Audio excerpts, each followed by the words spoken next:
Voilà, bonjour les amis. Alors aujourd'hui, nous passons au chapitre 7 de la Genèse, les versets 1 à 10. Et nous allons voir en effet l'embarquement dans l'arche, tel qu'il était prévu. Le Seigneur dit à Noé, « Entre dans l'arche, toi et toute ta maison, car tu es le seul juste que je vois en cette génération.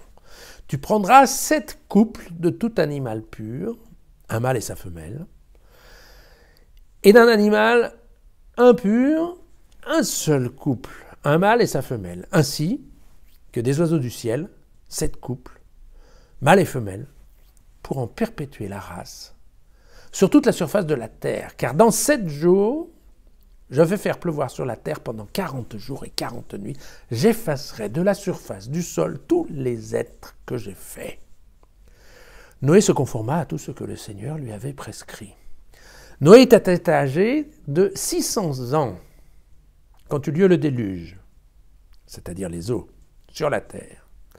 À cause des eaux du déluge, Noé entra dans l'arche avec lui, ses fils, sa femme et les femmes de ses fils, des animaux purs et des animaux impurs, des oiseaux et de tout ce qui remue sur le sol, couple par couple, mâles et femelles, vinrent à Noé dans l'arche, comme Dieu l'avait prescrit à Noé.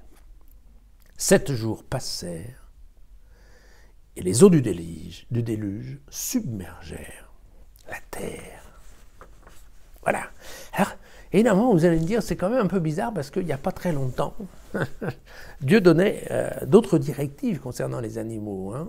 Au chapitre 6, on parlait seulement d'un couple de mâles et de femelles pour chacune des espèces animales. Or là, on commence à faire la sélection entre des animaux purs et des animaux impurs.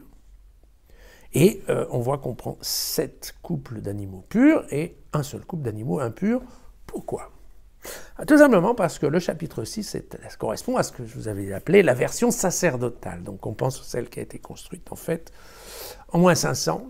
Et dans la version sacerdotale, on ne s'est pas vraiment ennuyé avec les détails. On a pensé que l'important c'était vraiment de préserver les espèces de la créature. Voilà.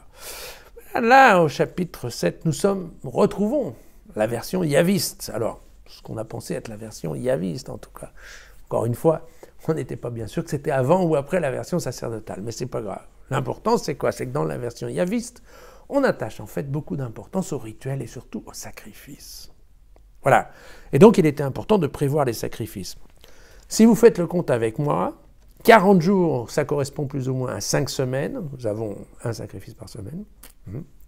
Ensuite, vous allez voir qu'il y a la première offrande qui va être faite sur la terre ferme, quand ça va être la fin du déluge, et puis finalement, eh bien, vous voyez bien qu'à ce moment-là, ça va en faire 6, et puis il restera donc un couple pour la reproduction.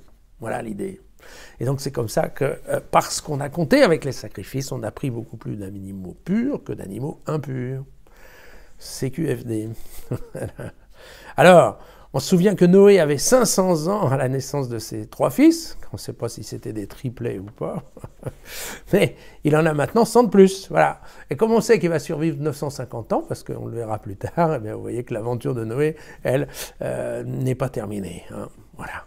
Mais voici donc l'histoire qui se conclut, que 7 jours passèrent. Donc en effet, 7 jours pour remplir l'arche de tous ces animaux. Ça ne me paraît pas forcément très lent. Je pense qu'ils ont dû aller assez vite. Ça correspond assez bien à tous les petits dessins qu'on a vus étant enfant. Et puis, évidemment, après, ça tombe. Après, ça commence à tomber. Et donc, nous l'avons vu 40 jours et 40 nuits. À demain.